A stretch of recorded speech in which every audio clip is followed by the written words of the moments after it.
We're in chapter 11, and the question that we have to ask ourselves is, how bad can a person get? Because this is the chapter that speaks about the Rasha, the bad person, the person who is misaligned with what Hashem wants. So how bad could it get? In the previous sessions, we spoke about the fact that there's the possibility of a Rasha light, which is effectively somebody who doesn't do what Hashem wants, but only on rare occasions and only in rather superficial areas of their lives, and it only affects part of their persona, not all of their persona. And hopefully by the end of what we learned last week, everybody left a little more comforted to say, okay, so maybe I am a Rasha, but I'm not such a bad Rasha. I'm on the healthier end of the Rasha spectrum, because, of course, I do things that are misaligned with what Hashem wants, but it's not all the time, and it's not pervasive, and it doesn't affect me in every facet of my personality or through all the different layers of, thought, speech, and action, etc. So let's talk this week about somebody who is a little bit worse off, and then we'll go all the way to the opposite extreme, the most toxic state that a person could potentially be in, which is what we call an absolute Rasha. In the same way as on the other end of the spectrum, we had somebody who's a perfect tzaddik, so the opposite end of the spectrum is going to be somebody who is an absolute Rasha.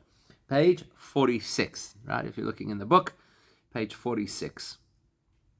And over here, we're on the fourth line on the page. Over here, if you're in the book, it is just over halfway down the page. Literally just over halfway down the page. There's the beginning of the line is the word Vayesh. Vayesh. Okay, so after we have discussed the possibility of somebody who is on the healthier end of the spectrum of Rasha, somebody who only occasionally does what they shouldn't do, and even then it's not something too serious, and even then they feel a tremendous sense of remorse, and that remorse is not just theoretical, it actually prompts them to behave differently and to fix things up. And we have the promise that Hashem will forgive us if we actually do teshuvah properly, as well as a little bit of a hyperlink over here to later on in Tanya, where he speaks about what teshuvah is and the various forms of teshuvah. So now we can get into the conversation of, well, what happens if somebody is a little bit worse off than that? So the Tanya's behind you. So he says, V'yesh. Then there's another class of person. Who's the other class of person?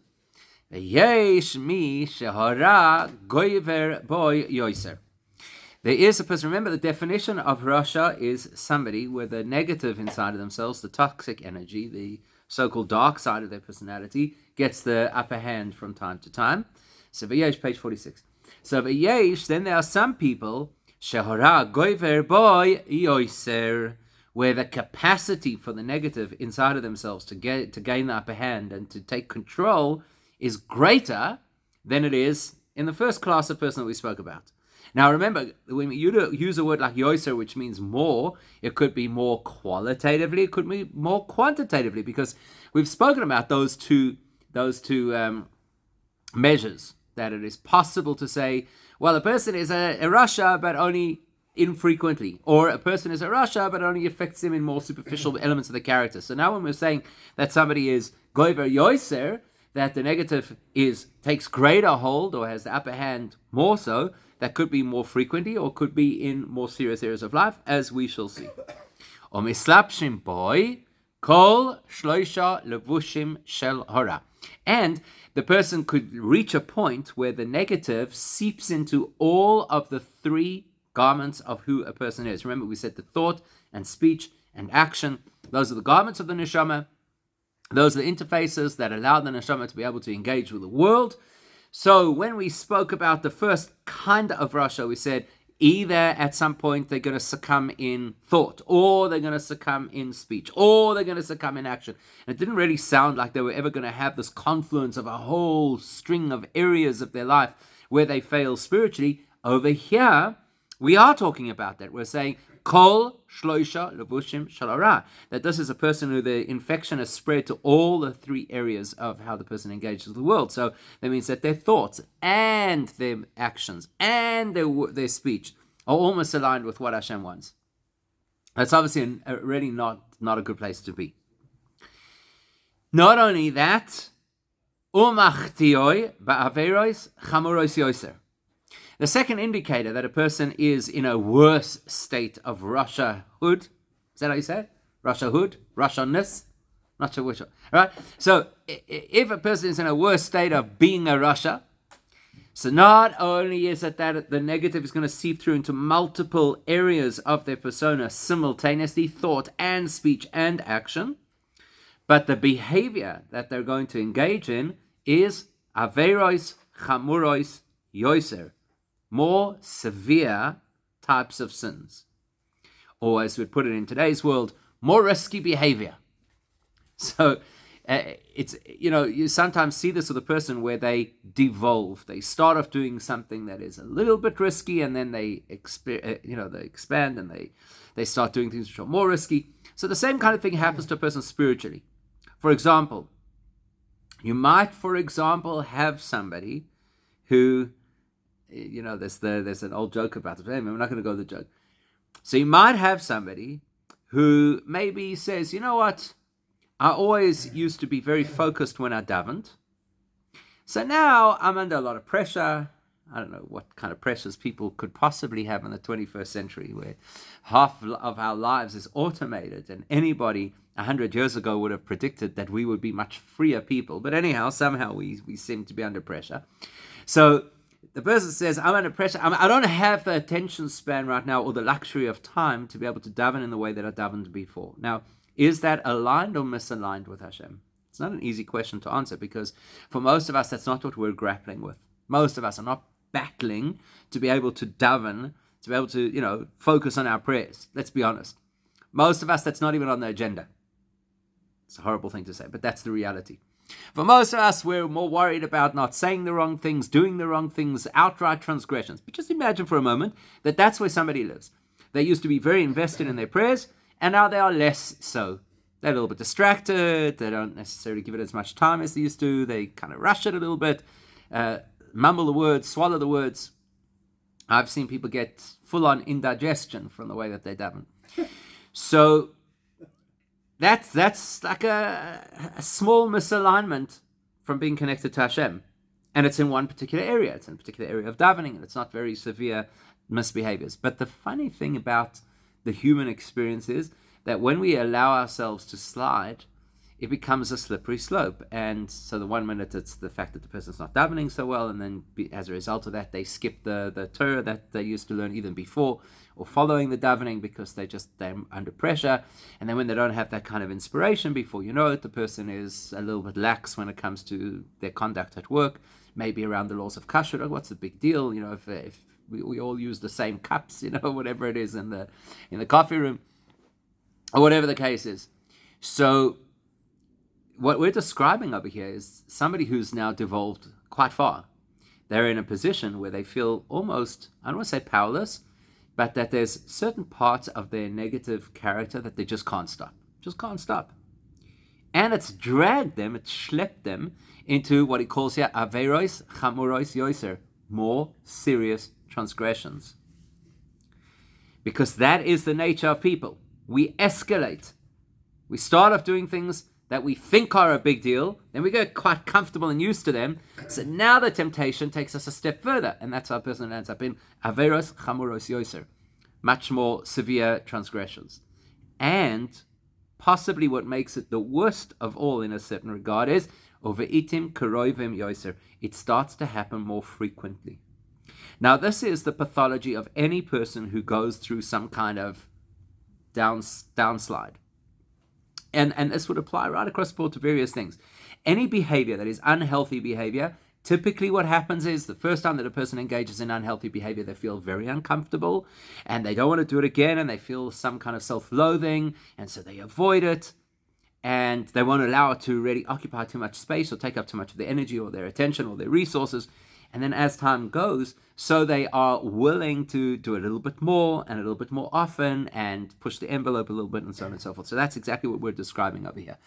And that would really give us the scale of Rashaim that exist. So on the very lightest end of the scale is the Rasha who only does minor things and very occasionally and doesn't allow it to overtake their entire being, all the way down to what we're describing now, which is the person who's gotten into bad habits, and those habits are frequent, And as anybody knows, you don't get the same rush after you've done the same thing multiple times. So now you've got to look for something which is bigger and better. It's kind of the same psychology as addiction. This is not addiction. This is the succumbing to the negativity within our character. But what happens essentially is it does tend to escalate. So that would give us the whole scale, how much we have escalated, how much of ourselves we allow to succumb, and how frequently we do it.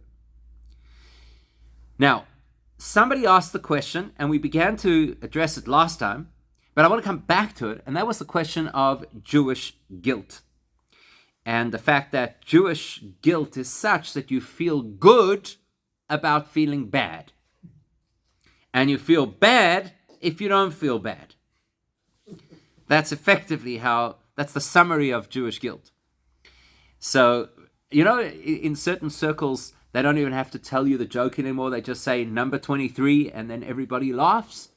So in Jewish circles, we don't even have to tell you what to feel guilty about. We just have to say, guilt, and like this. Somebody, I know, you were talking to me.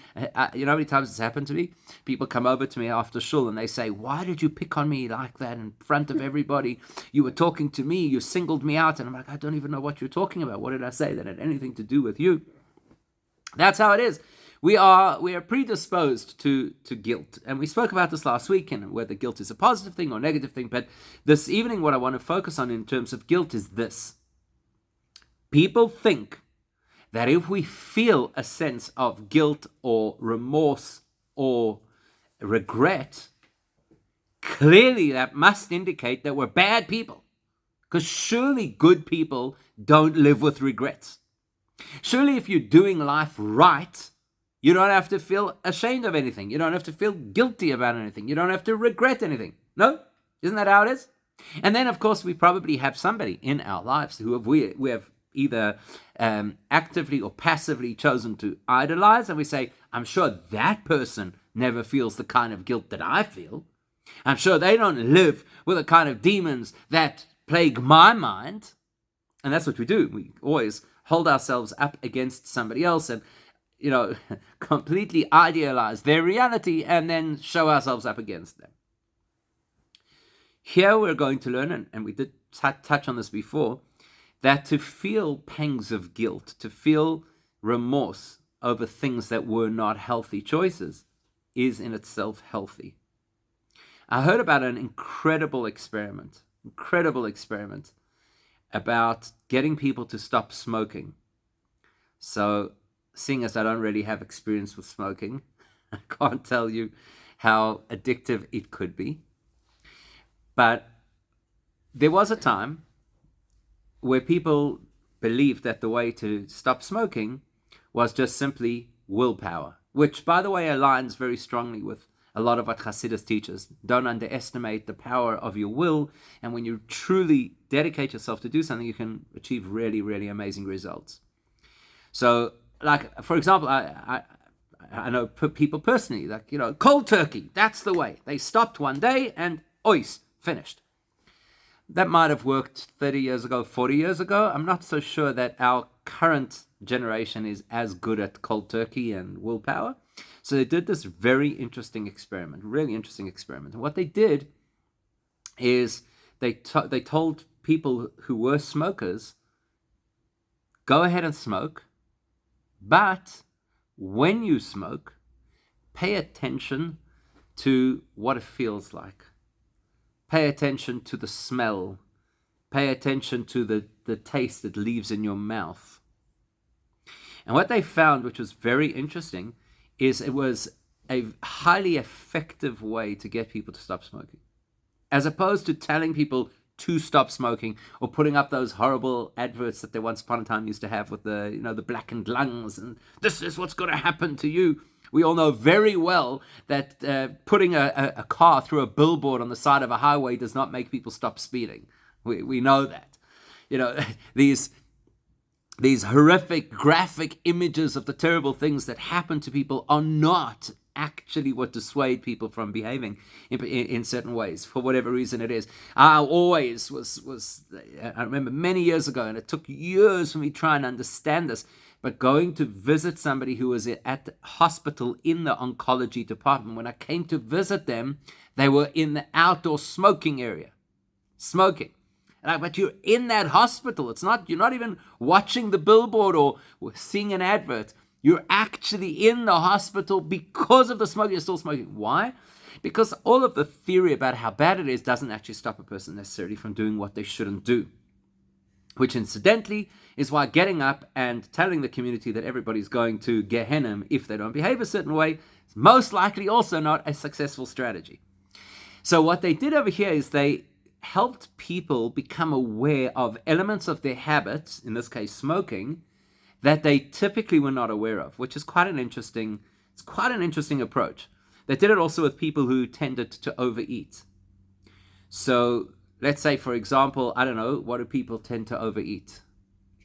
Chocolate. Okay, we're not going to offend chocolate in this year. We have to keep certain things sacred because otherwise people won't come back to this year, right? So, okay, let's say that somebody overindulged on sushi, which I don't think it's one of those Moorish kind of things. I'm looking for something that's really Moorish, that once people start, before they know, a packet of chips, right? Let's say an person opens a packet of chips. Before they know it, they finish the whole packet. Like the intention was just to have a few chips. Before they know it, they've finished the whole packet. So you know what they found? This was with smoking, this was with binge eating. They found that people actually don't consciously enjoy the taste of the food, or I guess the smell of the smoke. That's not what it is. It's this compulsion that a person builds over time. And it just, there's an association, because there was a time in my life where I was going through a rough patch and it helped to have coffee, this particular snack, have a smoke, or whatever the case is. So very often that's what kind of solidifies the association, but the actual experience nobody pays attention to. So when they sensitize people to the smell and to the taste and to the texture and that kind of thing, that helps people realize, I actually don't enjoy this. It's not the smoking I enjoy, it's the calm that I enjoy. It's not the binge eating that I enjoy, it's the self-comfort that I enjoy. And so they were able to help people that they could go from like sacking a packet of chips to eating a bowl of blueberries or whatever the case is. Because once you reconfigure what it is that you're looking for, then you can extract the experience from the activity and replace the activity with something else. So it's for that reason that feeling that sense of guilt is healthy. When you're not feeling where the abrasion is, you can't fix anything. As long as a person just chains smoking and they never stop to actually sense, to be mindful of what the experience of smoking is, there's no way they can stop smoking because they've never felt the abrasion. They've never felt the negativity of it. It's just, this is what I do. It's a chain smoke. I take it. It becomes a habit, put a thing in my mouth. And so feeling guilty, feeling a sense of remorse over the things that we have done wrong is a healthy sign. It means that we're in touch with the nature of the experience. When a person just goes through habitual behaviors, unhealthy habitual behaviors, and they have no consciousness of what this actually feels like, and the fact that it makes me feel that I'm out of touch with myself or out of touch with who I should be or what I should be doing, if I don't have that touch point, if I don't have that frame of reference, how am I ever going to heal? So the Alter Rebbe's point over here is that we're dealing with somebody who is very unhealthy. They're engaged in poor behavior on a regular basis in very serious areas. But the good news is that they also consistently have these spates of regret. So that's the self-check. That's where I look at myself in the mirror and say, whoa, hang on a second, why am I doing this? It's making me feel negative. So that's actually quite a healthy place to be. So the person will have the person will have occasions in between sessions of binging and misbehaving and getting involved in toxic things. They will have moments of remorse. I shouldn't have done that. It's like the spiritual hangover. It was a lot of fun to get intoxicated by the experience. And now there's the hangover that says to me, maybe it wasn't such a good idea. And maybe I should think twice next time before I do it. So the person who has this occasional sense of remorse, that's a good thing. But it's just not good enough. Because when a person only feels remorse and does not connect that to a plan of action, then all they're doing is adding more pain to their pain. I don't know if you've ever had the opportunity to speak to somebody who's made a very poor decision and caused real damage in their life. Right? Ever had an opportunity to speak to somebody like that? It's so sad, because when they hit what they classically call rock bottom, all of the pain of all of those decisions consolidates. And the person feels this overwhelming sense of despair and of failure and of regret and of guilt and of shame. And sometimes that's not the best thing to happen to them. Everybody always says, when you hit rock bottom, that's when you're going to start the recovery. Not necessarily, because if that's not then linked to some kind of a plan of action, if the person doesn't then book themselves into rehab, if the person doesn't align with somebody who could counsel them, then all they've got is the pain. So when a person is on the darker end of the Russia spectrum, yes, they will have regret. And the regret is an indicator that the neshama hasn't been snuffed out, God forbid. But that regret is going to do nothing for them, because it doesn't help. Doesn't help to feel bad. There is this obsession in the Jewish world, as we discussed right at the beginning of this year. There's this obsession with feeling bad, and like it's a good thing to feel bad. It's like when people come to Yom Kippur and they're sitting there and they're like clapping on their chest. I'll hate this and I'll hate that, and everybody's crunching up their eyes and whatever the case is. It looks impressive. It feels connected. But unfortunately, it is often impotent, because just feeling bad isn't good enough. And that's what he's going to tell us. Elo she'ein lo yizgabrus kol kach linatzeach es hora. It is possible for a person to be plagued by regrets, to be filled with remorse. When we speak to them, we get the impression, wow, this person is clearly rehabilitating themselves, because look how much they're upset. Look how badly it's affected them. And yet the reality check is that this is somebody who does not have the resilience. They do not have the inner strength to actually stand up to their demons. It's a very uncomfortable place to be. I know it's wrong. I feel it's wrong. I feel bad about the fact that I'm doing wrong. And I don't feel I could do anything about it. That's really not a happy place to be. And what that means practically is, lifresh mechatov. The person doesn't know how to stop. This is very, very much the story of addiction. The person's doing something, then they feel bad, they apologize to everybody around themselves, and then they go back and they do it again. And then they feel as bad or possibly worse, and then they apologize again, and they're stuck in this loop that they don't know how to break free of. When we speak about toxic behaviors, on this end, and again, the spectrum of Russia is very broad, but on this side of that spectrum of Russia, we're effectively talking about people who feel that there's no way I can change this part of my personality. I can't do it. I feel bad about it. Don't get me wrong. Ever hear people say that? Don't get me wrong. It really bothers me. I'm really upset about it. I hate myself for it. But I don't think I could change it.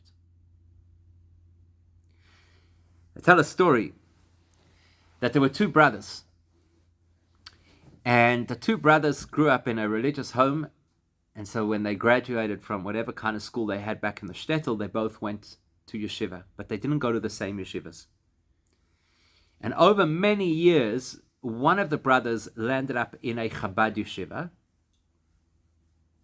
When he came back home after a number of years in yeshiva, the other brother, who had stuck with a single yeshiva right through his whole career, wanted to understand, why is it that you, who came from the same background as I did, religious background, very committed family, how come you landed up in a Chabad yeshiva? What was the appeal? What drew you there?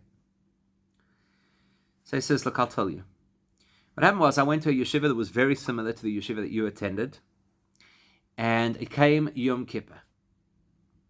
And on Yom Kippur, I saw that there's this whole list, which I had seen many years before, but never really thought about, of sins, alphabetical sins. Al chet shechatanu, al chet shechatanu, al chet shechatanu. This and that. I looked at these things and I thought, what? I'm a yeshiva student. What do I do all day?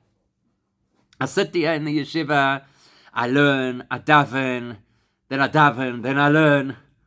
There's not even enough food over here to commit any temptation. The bed isn't even that comfortable that you could oversleep. So what do I ever do? Why am I standing here in Yom Kippur saying, Al Chait, like I did terrible things?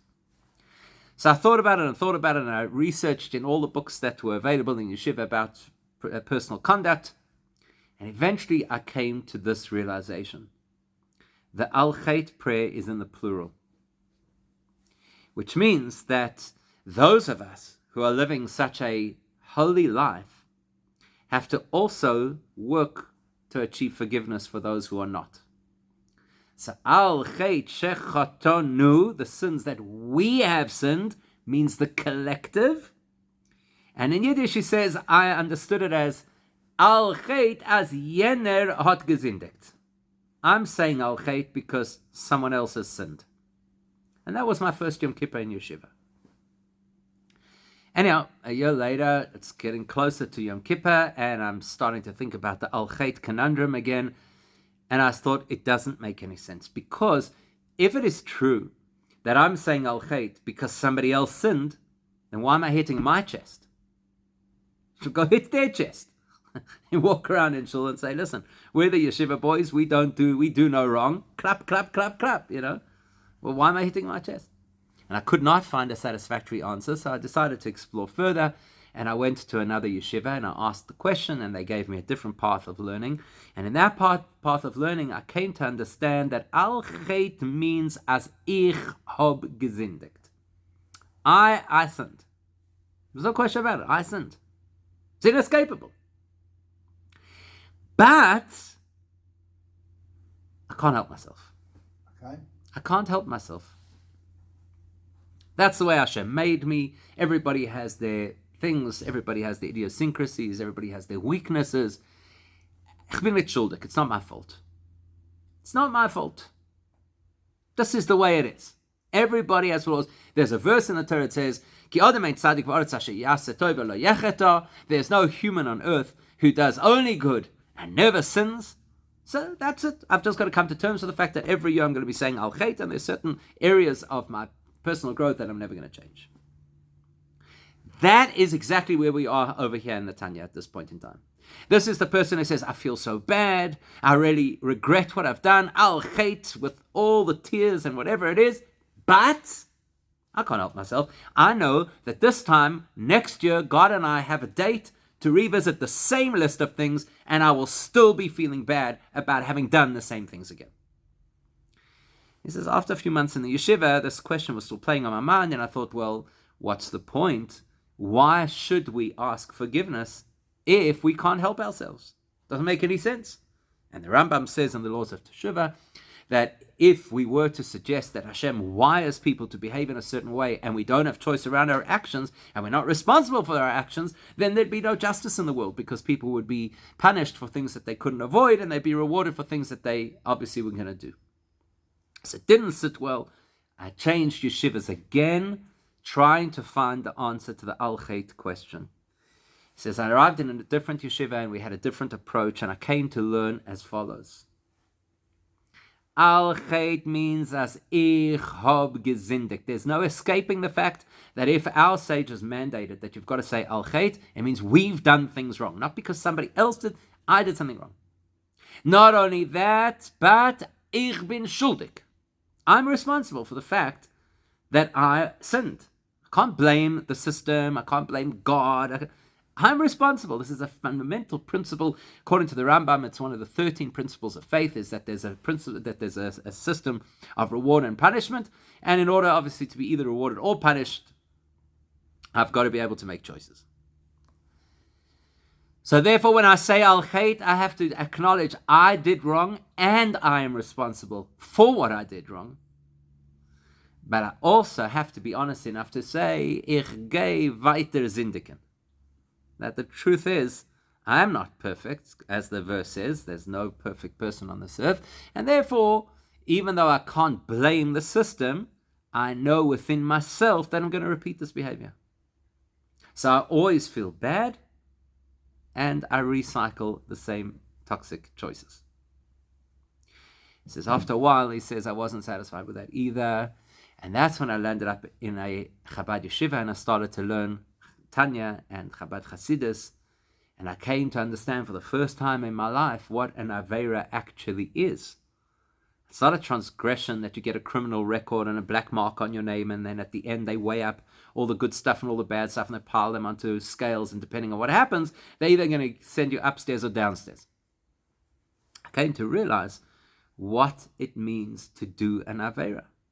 It means, God forbid, to sever my connection with Hashem. He says, but then for the first time in my life, I realized that I am the one who sinned. And I am responsible for the sin. And I'm responsible to ensure that it never repeats again. I'm never going to sin again. That's the problem with this Russia that we're describing over here. This Russia is comfortable with the regret. That's not a solution. Feeling bad is not a solution. Imagine if somebody had, and God forbid this can happen to somebody, a person had a brain injury, and as a result of that brain injury, they could not stop themselves from saying to people exactly what they really think. Imagine that happened. They wouldn't be very popular. You're this, and you're that, and whatever. And then they'd click what had happened. They say, I'm so sorry, and then do it again. They're not going to have many friends left. Because at the end of the day, just simply to apologize or to feel bad about what we have done is not a solution. So this is the person who has these regrets, but is unable to use the regret as a tool to actually move themselves forward and change.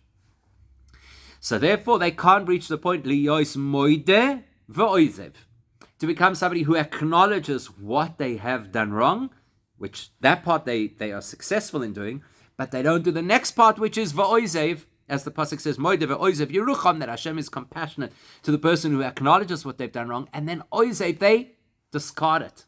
This person can't get to the discarding point. Vazeh amru razal. It's exactly what the sages tell us in the Gemara. Rishaim meleim charotos. That the wicked are the people who are filled with regret. So again, it's against the convention because most people think good people are the ones who always have regrets. But now we're seeing that a Rasha is filled with regret and nothing more. That's the message. Just filled with regrets. If you resolve things, you don't have to live with the regret anymore. But they're not resolving anything. So they're just living with the regret. Shem roiv horoshoim sheyesh bechinas toiv benafsham adayon. So far, everything that we have discussed in this chapter, the range of Rishoim, is the vast majority of Russia. That means even the really, really bad person who's doing bad things that are very severely bad on a regular basis, and it's infecting all the parts of their persona, even that person, they have a sense of regret. They have a glimmer of hope. We can work with that. We even have stories, various stories in our history of individuals who attacked that guilt. They made the person feel the regret so acutely so that it would wake them up.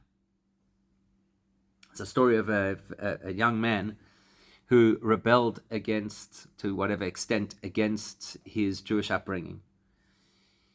Or possibly, he may not have even rebelled per se. He was just kind of, like stagnant in his Judaism. He comes to the Alter Rebbe, and he says to the Alter Rebbe, I have a problem. The problem is I don't care. That's the problem. I don't care. That's why I'm not doing anything, because it just doesn't bother me. I don't care. And the truth is that even the fact that I don't care, even the fact that I don't feel guilty, even that doesn't bother me. And even the fact that it doesn't bother me that I don't care, even that doesn't bother me. And even the fact that it doesn't bother me that it doesn't bother me that I don't care, that doesn't bother me. And he went layer after layer after layer until the guy fainted. Which implies that he reached the point where it did bother him. So as long as a person has a little bit of something that bothers them, there's fertile soil. We can work with it. But the very last part of this chapter addresses the possibility of somebody who loses that ability. But when you find somebody who never feels remorse. Now, I don't know of such a person. I guess in the scientific world we'd call that a psychopath. Somebody who has no regret at all. That's a heavy place to be, right?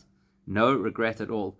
The Rambam says that what happened to Pharaoh, because we're coming up for Pesach, with the story of Hashem hardening his heart, is that it's possible that sometimes a person behaves so badly, consistently, that they actually lose their rights to be able to feel a sense of regret. Interesting question. What about Acher? That's an interesting question. For people who don't know, Acher was Rabbi Elisha ben Avuya, who was a colleague of Rabbi Akiva, a teacher of Rabbi Meir, and he rejected Judaism out of hand, and he famously was renamed Acher. He's now somebody else. He's not the rabbi that he used to be. So your question is, did Acher not lose his sense of conscience and have no regrets at all? It's very interesting, because the Gemara tells us one or two stories. First of all, tells us Rabbi Meir used to trail him around and used to ask him to teach him Torah.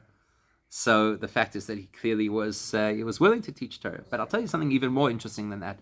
There's a Mishnah in Pirkei Avos, in the Ethics of the Fathers, that quotes Elisha ben Avuya.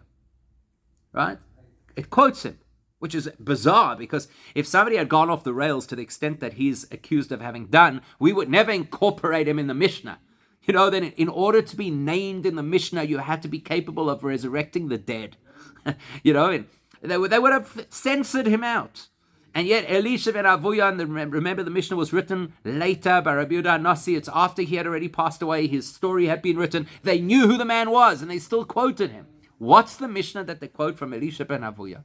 It's fascinating. What?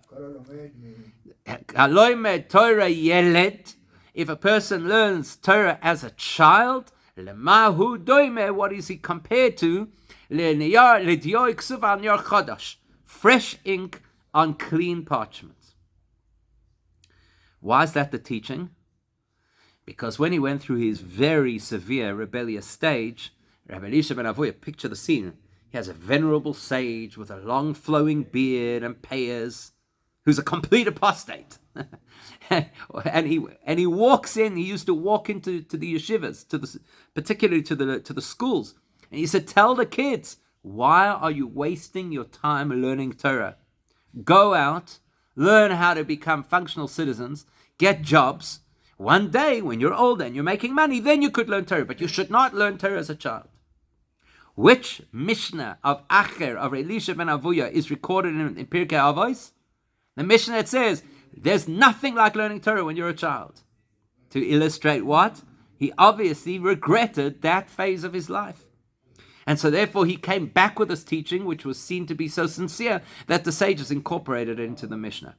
So how do you like that for a thought? One of the most, so to speak, censured personalities in the Talmudic era, and there he is, clearly showing a sense not only of barren regret, but a genuine teshuvah, actually, if you really look at it.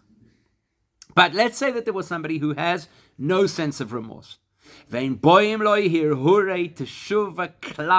person who never even has the thought, maybe I should do teshuvah.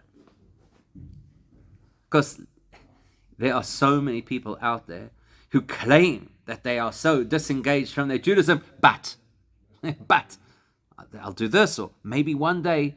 Well, I've got a guy who sends me regular messages finding obscure areas of halacha that he thinks are laughable because it doesn't make sense rationally. And I always think to myself, if you don't care, why are you looking for these obscure areas of halacha? You tell me how divorced you are from your Judaism. So why is that what you're doing with your time? I don't know. You should rather be watching the sport. So hirhure teshuvah, just those glimmers, those brief thoughts of teshuvah, let's be honest, most people have them. So we're talking about an extremely unique case of a very rare version where the person has absolutely no thought process of ever, maybe I should change my life. That is the unique fringe called Nikra Rasha Vera Loi. That's a Rasha who is completely overtaken by the negative within themselves. They've lost touch with their soul. It's only the negative part of themselves, of their base soul, that is in their conscious mind. That's it. That's all that's left. The neshama is out of the picture. And that's a very harsh expression to use. The neshama is out of the picture. And we're going to define in a moment what that means. Ki govar kol kach al hatoiv. Because this is a person who, through repetitive behavior and poor choices, has allowed themselves. This is what I was going to say before about the Rambam in the laws of Teshuvah, about Pharaoh. When a person misbehaves and misbehaves and misbehaves, eventually Hashem robs them of the opportunity to find their way back. That's the hardening of the heart. So this person misbehaves deliberately, maliciously. We're not talking about people who were never educated in their Judaism. We're not talking about people who didn't appreciate the value. We're talking about malicious. This is somebody who's repeatedly behaved in a way that rejects Hashem out of their life, again and again and again, to the extent that the negative inside of themselves is so overpowering, to the extent that it pushes the neshama out. How's that for a thought? But the neshama never disassociates from the person. The neshama just shifts into a different mode, which is called the makif mode. So let's understand what that is. Every single morning in our prayers we say, Olekai neshama shenosato bi tahirahi. God, the neshama that you placed within me is holy, or pure. Tahira, it's pure. What does it mean, the neshama that is within me? There are two ways in which we experience the world. We experience certain things in a very personal way, and we experience other things in a very offhand, abstract way. So if, for example, somebody had to ask you, what do you think about the situation in Darfur? I don't know. Don't have any real opinion about it. It's like the question, what's the difference between ignorance and apathy? And the person responds, I don't know and I don't care. Because if something's not personal to me, if I don't know about it, if it's not in my world, then it's absolutely meaningless. Those are the abstract elements of our lives. Now, they don't necessarily go away. So just for a moment, if you look at it from the negative perspective, we are always living with background noise. And I'm not talking about the humming of appliances. Background noise means all the stuff, the information, the overload that we're constantly dealing with. Did you hear this? And that's what's happening in the Middle East. And this is what's happening. And these are the politics in the Knesset. And this is what's happening in South Africa. And there's going to, it's in the background. It's not personal. It's not necessarily things that are going to affect me on an individual level, but it's always in my head and it affects me. It affects my stress levels. It affects my ability to focus, my ability to sleep, my ability to be optimistic about the future. That's makif. Makif is the stuff that's in the ether that influences, to a greater or less extent, who we are and how we live. When a person is so immersed in toxic behavior, the neshama gets relegated to only be in the ether. It's not what I'm conscious of. This is a person who becomes conscious of their needs, their toxicity. So, for example, when you hear about the rogues of Jewish history, and without judging, because you never know what anybody's going through, but when you have those horrible stories of like the kapos in the Holocaust, you feel like that's what happened. The neshama got completely squeezed out of the body. So it's still there somewhere in the background. Maybe one day it will re-enter and be part of their reality. But it is so divorced that they don't even feel anything. They don't feel that there's something missing. They don't feel that they're doing something wrong. There's nothing to regret. To the contrary, I'm a really good person by my own metric. It's got nothing to do with the neshama. It's got nothing to do with higher authority. It's got nothing to do with what Hashem wants. But you can never lose the neshama. That's the point. Doesn't matter how bad a person becomes. It doesn't matter if they are the architect of some horrific anti-Semitic doctrine. They can't lose their neshama.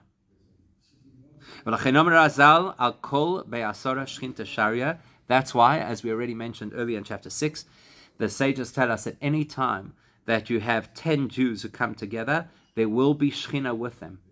Even if those Jews are all individuals who have completely rejected Judaism, rejected the connection to Hashem, don't want to hear from their neshama, feel no sense of Jewish guilt, feel no sense of affinity, doesn't matter.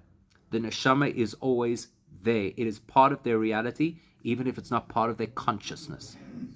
And so the conclusion of this chapter effectively tells us that it doesn't matter how far a Jewish person goes from their source, no matter how hard they try to disconnect, no matter how deeply immersed they are in all the wrong things, nobody could ever lose their neshama, even if they lose awareness of their neshama.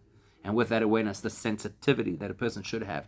And with that sensitivity, the ability to regret poor decisions and so on and so forth. And that's obviously very reassuring, because as long as there is a spark, we can draw that spark back in and we could reignite the neshama. So as I mentioned right at the beginning, this is a particularly short chapter because I don't think the Alter Rebbe really wanted to focus so much energy and attention on what's negative about the Rasha. He'd rather dedicate, as we're going to see, the next ream of chapters to the aspiration of who the Rasha should become, which is the Beinoni, and how we get there and what we do as a Beinoni. So that's really the most important part of what we have to learn.